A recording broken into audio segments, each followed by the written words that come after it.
My name is Hemant and आज हम करेंगे एसएससी सीजीएल 2019 के टायर 1 का 5 तारीख का थर्ड शिफ्ट का पेपर।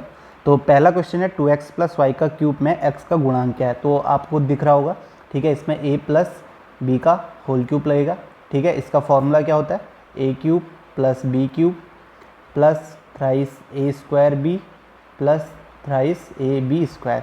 तो आप इसमें देखेंगे कि आपको क्या चाहिए, एक्स स्क्वायर का गुणांक। तो आप इस फॉर्मूले रखेंगे 2x प्लस वाई का होल क्यूब करेंगे तो आपको क्या मिलेगा, आपको मिलेगा 8x cube plus Y cube plus आपको क्या मिलेगा, आपको 12x स्क्वायर वाई प्लस आपको कितना मिलेगा 3 दूनी 6 6x वाई स्क्वायर। तो आप देखेंगे कि आपको क्या चाहिए, एक्स स्क्वायर का गुणांक। तो आप इसमें देखेंगे एक्स स्क्वायर ये है, ठीक है, ये वाला पार्ट है। इसमें एक्स स्क्वायर का गुणांक क्या है, 12 और वाई, तो 12y इसका आंसर हो जाएगा, जो कि है, ठीक है। एग्जाम में आपको ऐसे नहीं करना है, ना ही आपको इसका फॉर्मूला लिखना है और ना ही आपको इतना यहाँ तक सॉल्व करना है, ठीक है। आपको पता है कि यहाँ पे एक्स स्क्वायर, ठीक है, यहाँ पे आएगा, आपको फॉर्मूला याद हो तो आपको सीधे ये स्टेप करना है, ठीक है। नेक्स्ट क्वेश्चन करते हैं। नेक्स्ट दिया गया है, सुधीर ने 4200 में एक लैपटॉप और 8000 में एक स्कैनर कम प्रिंटर खरीदा। उसने 10% के लाभ पर लैपटॉप को और 5% के लाभ पर स्कैनर कम प्रिंटर को बेच दिया। उसका लाभ प्रतिशत क्या है, ठीक है।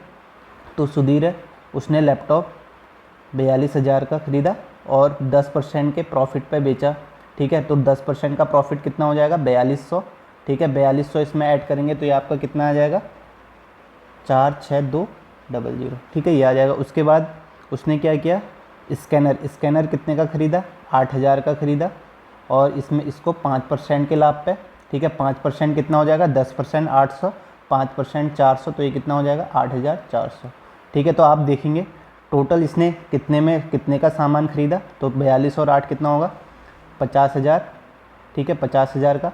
और इसको प्रॉफिट कितने का हुआ, प्रॉफिट आप देखोगे 4200 का यहाँ हुआ है, 400 का यहाँ है। तो आपको प्रॉफिट प्रतिशत निकालना है, इसको जोड़ने की ज़रूरत नहीं है। आप 4200 और 400 जोड़ेंगे, कितना हो गया 4600।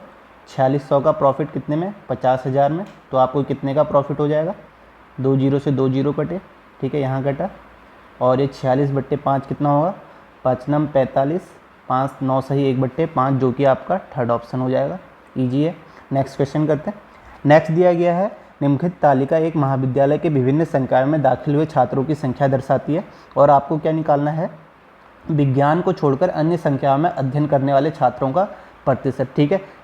इसको नहीं लेना है आपने, जो अन्य हैं इनके छात्रों का प्रतिशत क्या है। अगर आप इसे जोड़ेंगे तो ये आपका कितना हो जाएगा, अगर आप इसे जोड़ेंगे तो ये 40 40 80 80 40 आपका कितना 120 120 150 और ये आपका कितना हो जाएगा 170 180 आपका, ये आपका हो जाएगा 3 2 5 10 8 2 10, ये आपका 200 हो जाएगा, ठीक है। 200 आपका टोटल ये हो गया। और ये आपका, ठीक है, जो विज्ञान को छोड़ के आपका इनका सम जो था वो 200 था। अगर आप टोटल जोड़ेंगे तो 200 और ये कितना हो जाएगा, ये 50 हो जाएगा, 250 हो जाएगा। तो कितना प्रतिशत है, 200/50। इसे आप सॉल्व करेंगे तो कितना हो जाएगा, 25 से करेंगे, 25 8 200 और ये 10 बार जाएगा और 10 से 10 बार 10 8 80% आ जाएगा, जो कि आपका सेकेंड ऑप्शन है। नेक्स्ट क्वेश्चन करते हैं। नेक्स्ट आपको दिया गया है, दी गई आकृति में यदि डी पैरेलल BC है, ठीक है, तो AD आपको दिया गया 2.5 दिया गया है और DB ये आपको 2.5 है, ठीक है, ये आपको 2.5 है, ये आपको 3.5 है और EC आपको दिया गया 4.2, ठीक है। तो AC की वैल्यू निकालनी है, यानी कि AC आपको ये पूरा निकालना है। तो आपको पता है, ठीक है, ये एंगल बराबर होंगे, ठीक है, ये एंगल संगत कोण है, ठीक है, पैरेलल है। तो ये आपका क्या हो जाएगा, ये आपका ये ADE ट्राइंगल ADE ये आपका क्या हो जाएगा, सिमिलर हो जाएगा किसके, ट्राइंगल ABC के, ठीक है। ये सिमिलर हो गया तो आप क्या लिख सकते हैं, AD/2.5 अपॉन आपका AB आएगा। AB कितना हो जाएगा आपका, 3 2 5 1 6 हो जाएगा, इक्वल टू आपका क्या आएगा यहाँ से AE अपॉन, क्योंकि हमें EC दिया है, हमें AC निकालना है तो इसके लिए हमें AE निकालना पड़ेगा। AE अपॉन कितना आ जाएगा, AE प्लस EC कितना है 4.2। इसे आप सॉल्व करेंगे कितना हो जाएगा, ठीक है, इसे आप सॉल्व करेंगे 2.5 AE होगा, इक्वल टू ये कितना हो जाएगा 25 दूनी प्लस होगा, ये आपका कितना होगा 25 दूनी 50, ठीक है, 0 5 और 25 चक्को 100 और 5 कितना हो जाएगा 105 हो जाएगा और ये कितना आ जाएगा 10.5 आ जाएगा, ठीक है, 10.50 आ जाएगा। इक्वल टू 6 से ए हो जाएगा। ठीक है, यहाँ से आप देखें 6 से ए 10.5 ये हो गया, और 6 से ए में से 2.5 जाएगा तो आपका कितना होगा 3.5 ए हो जाएगा।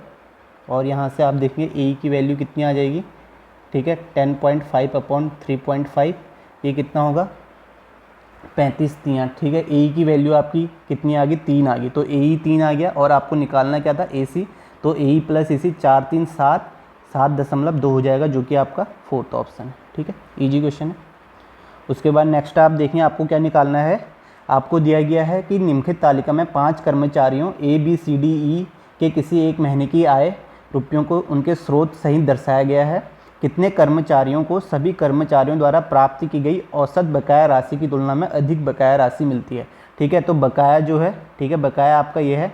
ठीक है, आप देखिए टोटल जोड़ेंगे क्योंकि आपको औसत निकालना है, तो ये कितना हो जाएगा 5 4 9 9 4 13 13 3 16 16 1 17 17 और 18 18,500 हो जाएगा। ठीक है, तो ये 18,500 हो जाएगा। औसत कितना आ जाएगा, अपॉन में कितने हैं 5 है। ठीक है, 5 से डिवाइड करेंगे तो आप कितना आ जाएगा इसका 5 तियाँ 15 5 तियाँ 15 और 5 सत्ते 35 3700। तो आप देखेंगे कि बकाया राशि कितनों की अधिक है 3700 से, एक आपका ए की अधिक है, एक बी की, एक सी की। ठीक है, इनकी कम है, तो आपके 3 लोगों की है, तो आंसर क्या हो जाएगा 3 हो जाएगा।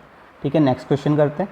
नेक्स्ट सिंप्लीफिकेशन का इजी क्वेश्चन है। ये कितना हो जाएगा -1 प्लस अगर आप सॉल्व करेंगे 2 हो जाएगा, तो ये आपका कितना हो जाएगा 2 ऊपर चले जाएगा 1/4 इंटू 2 इंटू 2 प्लस 5 हो जाएगा। ठीक है, ये आपका कटेगा और ये 1 से यहाँ पे 1 बचेगा, 1 से 1 कटेगा, आपका कितना बच जाएगा 5 बच जाएगा, जो कि आपका फर्स्ट ऑप्शन है। नेक्स्ट करते हैं। नेक्स्ट आपको दिया गया कि एक निश्चित धनराशि चक्रवृद्धि ब्याज पर 3 वर्ष में 66,550 हो जाती है और 4 वर्ष में 73,205 हो जाती है। तो वार्षिक ब्याज दर प्रतिशत क्या है, तो 3 वर्ष में आपको कितना दिया है 66,550 हो जाती है और 4 वर्ष में 73,205। तो आप देखेंगे डिफरेंस कितना है, अगर आप डिफरेंस देखते हैं तो ठीक है यहाँ से यहाँ कितना है। ठीक है, डिफरेंस देखेंगे आप देखेंगे 66-55 डिफरेंस आ रहा है। ठीक है, 66-55 डिफरेंस आ रहा है, तो आप इसमें रेट निकाल लेंगे। 66-55 किस में आ रहा है 66,550 में आ रहा है इंटू 100, तो कितना परसेंट हो जाएगा। ठीक है, ये 10 बार कटेगा और 10.100 10% रेट आ जाएगा। क्यों, क्योंकि 3 साल तक आपको इतना आपको चक्रवृद्धि ब्याज मिल रहा था और 4 वर्ष बाद जो आपको धनराशि मिल रही थी वो इतनी मिल रही थी। ठीक है, ठीक है, तो आपको इसमें पता चल जाएगा, अगर आप इसमें से घटाएंगे तो आपको रेट निकल जाएगा। ठीक है, ईजी है। नेक्स्ट करते हैं। नेक्स्ट आपको दिया गया एक फर्नीचर दुकानदार ने अपने ग्राहकों को अंकित मूल्य पर 16% की छूट देता है, फिर भी उसे 20% का लाभ होता है। उसे डाइनिंग टेबल का अंकित मूल्य क्या है जिसका क्रय मूल्य आपका ये है। ठीक है, सिंपल क्वेश्चन है। इसमें आपका MP अपॉन CP का फॉर्मूला पता होगा, क्या होता है 100 प्लस प्रॉफिट और 100 माइनस डिस्काउंट। ठीक है, तो 100 प्लस प्रॉफिट कितने का हो रहा है, आप देखेंगे प्रॉफिट हो रहा है 20% का, तो ये 120 आ जाएगा। और डिस्काउंट कितने का हो रहा है 16% का, यानी कि 100 में से 16 घटाएंगे 84 आ जाएगा। ठीक है, इससे आगे आप सॉल्व करेंगे तो ये आपका कितना आ जाएगा, आप 12 से अगर आप इसे करते हैं तो 12 से आपका हो जाएगा 10 बार और ये 12 सत्ते 84। ठीक है, तो उसके बाद आपको क्रय मूल्य यानी कि 7 की वैल्यू आपको कितनी दी गई है 119 दी गई है, तो ये कितने गुना है, तो ये आपका 1700 गुना है। ठीक है, 17 सत्ते 119 होता है, यानी कि आप कह सकते हैं या 1 यूनिट की वैल्यू कितनी हो जाएगी अपॉन 7 करेंगे तो ये कितना आ जाएगा 1700 आ जाएगा। तो 1 यूनिट की वैल्यू 1700 है और आपको MP निकालना है। MP कितना है 10, तो 10 यूनिट की कितनी हो जाएगी 1700 इंटू 10 17,000, जो कि आपका फोर्थ ऑप्शन है। नेक्स्ट क्वेश्चन करते हैं। नेक्स्ट आपको दिया गया 16 पुरुष एक काम को 8 दिन में पूरा कर सकते हैं। ठीक है, हम मान लेते हैं कि M इफिशियंसी थी, तो 16 पुरुष कितने दिन में 8 दिन में, तो ये 16M इंटू 8 क्या आ जाएगा टोटल वर्क आ जाएगा। उसके बाद बोला है एक साथ मिलकर 8 पुरुष और 9 महिलाएं उसी काम को 10 दिन में पूरा कर सकते हैं। ठीक है, सेम काम है। ठीक है, टोटल वर्क आपका 16M इंटू 8 है। ठीक है, ये आपका सेम काम किसके बराबर होगा 8 पुरुष मैन प्लस 9 महिलाएं 9 वोमेन कितने दिन में करते हैं 10 दिन में करते हैं। ठीक है, यहाँ से हमारा मैन और वोमेन का रेशियो आ जाएगा। ठीक है, इसे सॉल्व करेंगे कितना होगा 2 से 2 चक्कू 8 2 पंचे 10 64M इक्वल टू कितना होगा 8 पंचे 40M प्लस 9 पंचे 45W। ठीक है, तो 40 यहाँ जाएगा, कितना हो जाएगा 24M हो जाएगा इक्वल टू 45W हो जाएगा। ठीक है, अगर आप इसे ये करते हैं तो ये कितनी बार जाएगा, ये आपका जाएगा 3 से 3 अट्ठा 24 और ये आपका 15 या 45। ठीक है, तो आपका क्या रेशियो आ जाएगा 15/8। तो मैन का रेशियो आपका 15 आ गया, तो टोटल वर्क कितना आ जाएगा, अगर हम यहाँ पे रखेंगे m की वैल्यू, तो टोटल वर्क आपका कितना आ जाएगा 16 × 15 × 8, ठीक है। ये आपका टोटल वर्क आ गया, आपको इसको मल्टीप्लाई करने की ज़रूरत नहीं है, ये आपका टोटल वर्क आ गया। उसके बाद आप देखें 20 महिलाएं उसी काम को कितने दिन में पूरा करेंगी। जो ये काम है आपका 16 × 15 × 8 है, पूरा टोटल काम है, तो इस 20 महिलाओं ने करना है, तो 20 महिलाएं करेंगी अपॉन 20 हो जाएगा, इंटू कितना, इनकी इफिशियंसी कितनी है 8, ठीक है, आपको पता होगा, ठीक है। तो ये टोटल वर्क ये आपका कितना आ जाएगा, इससे टाइम आ जाएगा, ठीक है। टाइम बराबर आपको पता है कार्य बट्टे कितना होगा, इफिशियंसी होता है, ये आपका टोटल वर्क हो गया। अगर आप इसे करेंगे तो ये 8 से 8 कट जाएगा, 5 × 15, 5 चक्को 20 और 4 चक्को 16, 4 × 12, तो आपका कितना आ जाएगा 12 डेज आ जाएगा, जो कि आपका फर्स्ट ऑप्शन है, ठीक है। नेक्स्ट करते हैं। नेक्स्ट आपको दिया गया एक वर्ग की परिधि 64 सेंटीमीटर है, इसका क्षेत्रफल कितना होगा, सिंपल है, यानी कि वर्ग की परिधि क्या होगी, ठीक है 4a हो जाएगी। 4a की वैल्यू आपको 64 दी गई है, तो a कितना हो जाएगा आपका 16, और क्षेत्रफल कितना होता है वर्ग का a², ठीक है। तो 16 है, तो 16 × 16 कितना हो जाएगा 256, जो कि आपका फर्स्ट ऑप्शन होगा। नेक्स्ट क्वेश्चन है। नेक्स्ट आपको दिया गया a + b + c - d का होल स्क्वायर आपको दिया गया है, minus a - b - c + d का होल स्क्वायर का मान, ठीक है। ये पूरे का मान बताना है, ठीक है। अगर आप इसको a मान लेते हैं, इसको b मान ले, तो ये आपका क्या हो जाएगा a² - b²। तो आपको पता है इसका फॉर्मूला क्या होता है, a² - b² का a + b a - b, ठीक है। तो आप इससे कर लीजिए, पहले आप वाला पार्ट करिए, a + b वाला करते तो आप क्या आ जाएगा a + b + c - d plus a - b - c + d। तो यहाँ से आप देखेंगे क्या आएगा आपका इस वाले पार्ट से, ठीक है। आपका यहाँ से b कैंसिल हो जाएगा, c भी कैंसिल हो जाएगा और d भी आपका कैंसिल हो जाएगा, तो आपके पास कितना बचेगा 2a, ठीक है। यानी कि ये पहले वाले पार्ट की वैल्यू कितनी आ गई 2a आ गई। अब आप ये वाला पार्ट सॉल्व करिए, ठीक है। a - b करेंगे तो ये कितना आ जाएगा a + b + c - d, और माइनस करेंगे -a हो जाएगा, प्लस b हो जाएगा, प्लस c - d, ठीक है। इसे करेंगे तो यहाँ a से a कैंसिल होगा और आपका क्या आएगा 2b + 2c - 2d आ जाएगा, और यहाँ से आप 2 कॉमन लेंगे, आपका क्या आ जाएगा b + c - d, ठीक है। तो आपके पास a + b की वैल्यू कितनी आई थी 2a आई थी, 2a इंटू क्या आएगा a - b की वैल्यू ये है 2 × b + c - d, कितना हो जाएगा 4a b + c - d। कौन सा ऑप्शन है आपका, थर्ड ऑप्शन है, ठीक है। नेक्स्ट क्वेश्चन करते हैं। नेक्स्ट आपको दिया गया एक समूह में 5 लड़कों की औसत ऊंचाई 175 सेंटीमीटर है।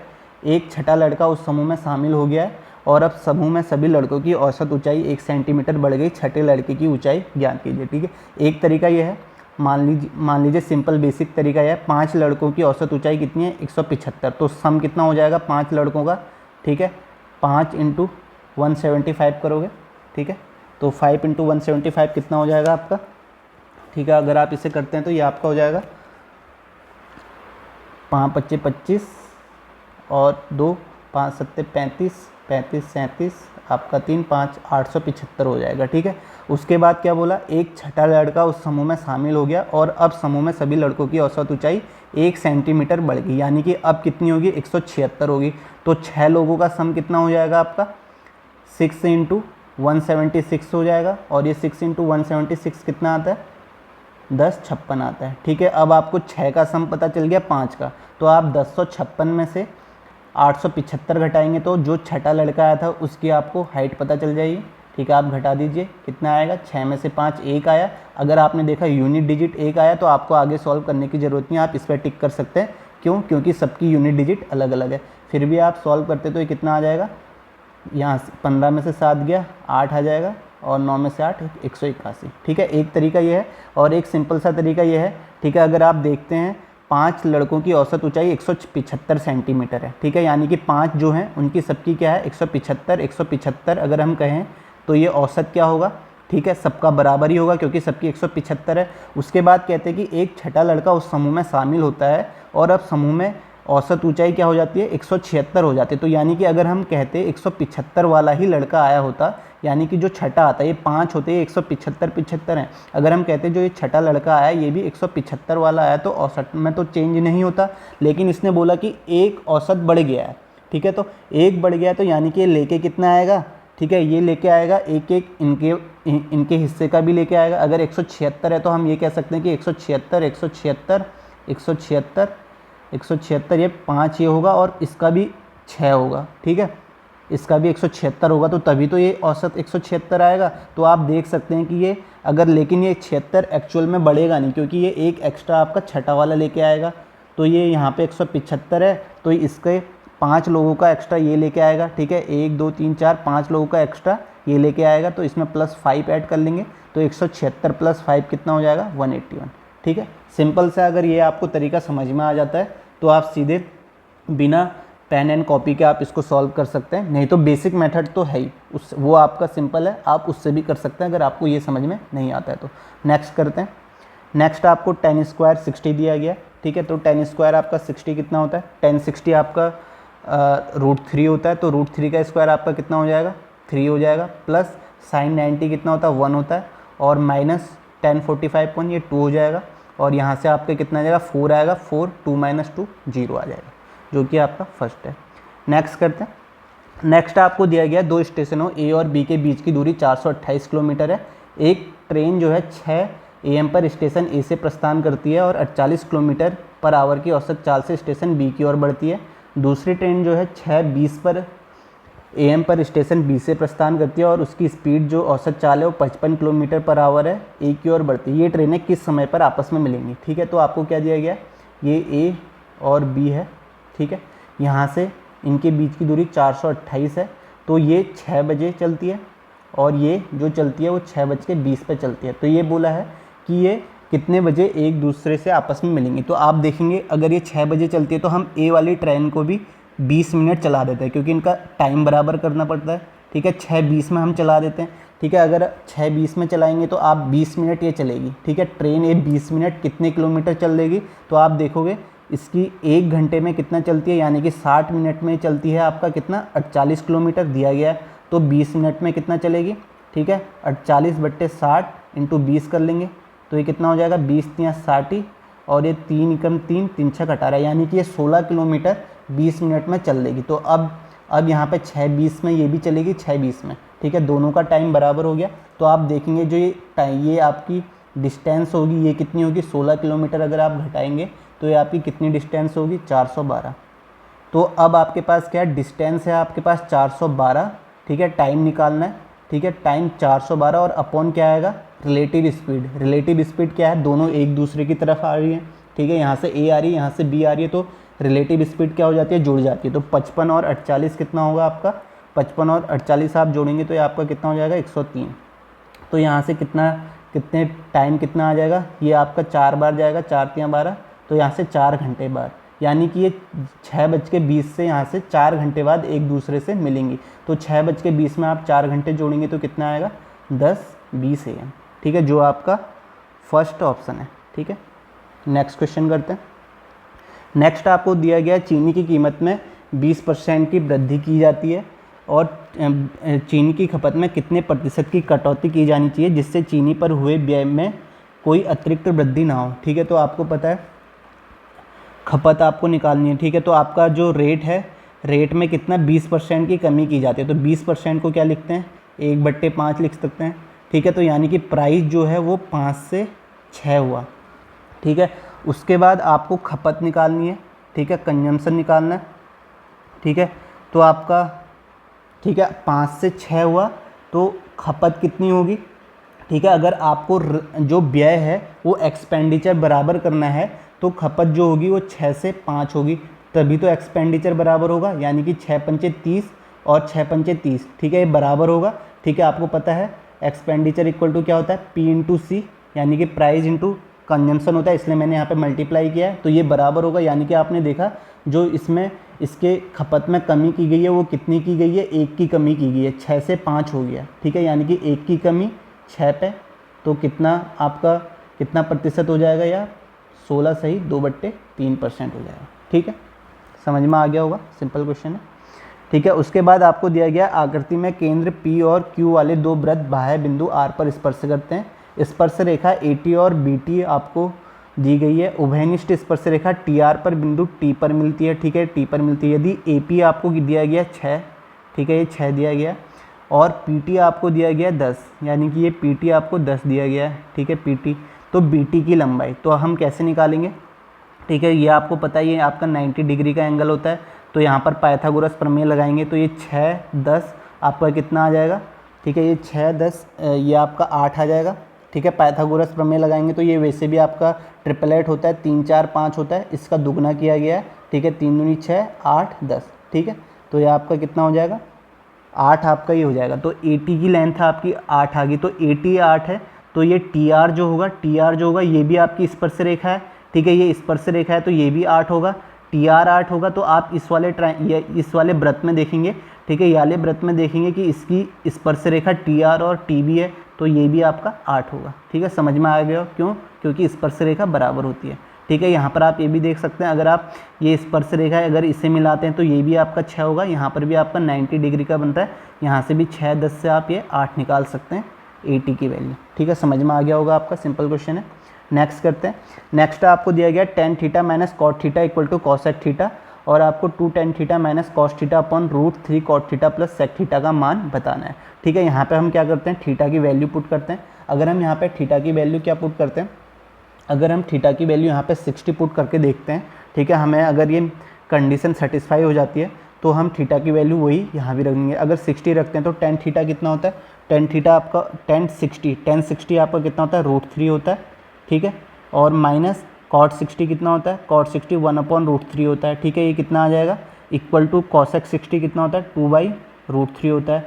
तो यहाँ से कितना आ जाएगा 3 कम √3 से √3 करेंगे, 3 - 1 2/√3, यानी कि ये cos 60 पे आपका क्या हो रहा है सेटिस्फाई हो रहा है, ठीक है। थीटा की वैल्यू 60 रखने पे तो थीटा की वैल्यू 60 हम यहाँ भी पुट करेंगे, ठीक है, यहाँ पुट करेंगे तो कितना आ जाएगा 2 tan 60, ठीक है, tan 60 कितना होता है √3 आ जाएगा, माइनस cosec 60 कितना होता है आपका, cosec 60 होता है आपका 1/2 होता है, ठीक है, माइनस 1/2 हो जाएगा, अपॉन √3 cot थीटा की cot 60 कितना होगा 1/√3 हो जाएगा, प्लस sec 60 2 होता है, ठीक है। ये कैंसिल हो जाएगा आपका यहाँ से, और ये कितना होगा अगर 2 यहाँ मल्टीप्लाई होगा तो 4√3 - 1/2, और अपॉन में कितना था 3 था, ठीक है, 3 यहाँ चले जाएगा, ये कितना हो जाएगा 4√3 - 1/6, कौन से ऑप्शन में, 4th ऑप्शन में, ठीक है। नेक्स्ट क्वेश्चन करते हैं। नेक्स्ट आपको दिया गया यदि किसी त्रिभुज के कोण 2 3 4 के अनुपात में है तो सबसे छोटे कोण का मान क्या होगा। तो सिंपल है, 4 3 7 2 9, 9 की वैल्यू कितनी दी गई है 180 दी गई है, तो 1 की कितनी हो जाएगी 20 हो जाएगी, और सबसे छोटा क्या है 2 है, तो 2 की कितनी हो जाएगी 20 दूनी 40, ठीक है, फर्स्ट ऑप्शन हो जाएगा आपका, ठीक है। नेक्स्ट है, नेक्स्ट आपको पता है x माइनस अगर x minus 1/x equal to n होता है तो आपको x³ माइनस 1/x³ निकालना है, तो इसका क्या फॉर्मूला होता है n³ प्लस 3n होता है, ठीक है, ये फॉर्मूला। तो और यहाँ पे आपको क्या दिया गया है x³ की वैल्यू आपको कितनी दी गई है, ठीक है, x यहाँ पे n आपको 11 दिया गया है, तो n³ कितना हो जाएगा 11 का क्यूब कितना होता है 13 31 होता है, प्लस 3n यानी कि 11 33, तो इसको जोड़ेंगे कितना हो जाएगा 3 1 4 और 3 3 6 3 13 64, जो कि आपका सेकेंड ऑप्शन में, ये आपको फॉर्मूला पता होना चाहिए कि ये होता है इसका। उसके बाद नेक्स्ट करते हैं। नेक्स्ट आपको दिया गया कितनी लड़कियों की ऊंचाई 135 सेंटीमीटर या उससे अधिक लेकिन 150 सेंटीमीटर से कम है। तो आप देखेंगे 135 सेंटीमीटर या उससे अधिक जो है आपका ये वाला है, ठीक है, और 150 से कम जो है ये है, ठीक है। ये आपको इसका सम निकाल लेंगे, तो इसका सम कितना आ जाएगा 20 20 40 30 5 20 20 कितना होगा 20 20 40 40 और 10 50 50 60 64, ठीक है। इन सब का सम निकालेंगे तो कितना आ जाएगा 64, इसका आंसर हो जाएगा। नेक्स्ट करते हैं। नेक्स्ट दिया गया दी गई आकृति में KLN 58 है तो KMN, ठीक है, KLN ये आपको 58 दिया गया है, तो आपको पता है, ठीक है, ये सेगमेंट है, ये आर्क सेम आर्क है, ये जो एंगल यहाँ पे 58 बना रही है, तो ये रूल पता होगा, यहाँ भी कितना बनाएगी KMN निकालना है, यहाँ भी 58 बनाएगी, आपका 4th ऑप्शन हो जाएगा। नेक्स्ट करते हैं।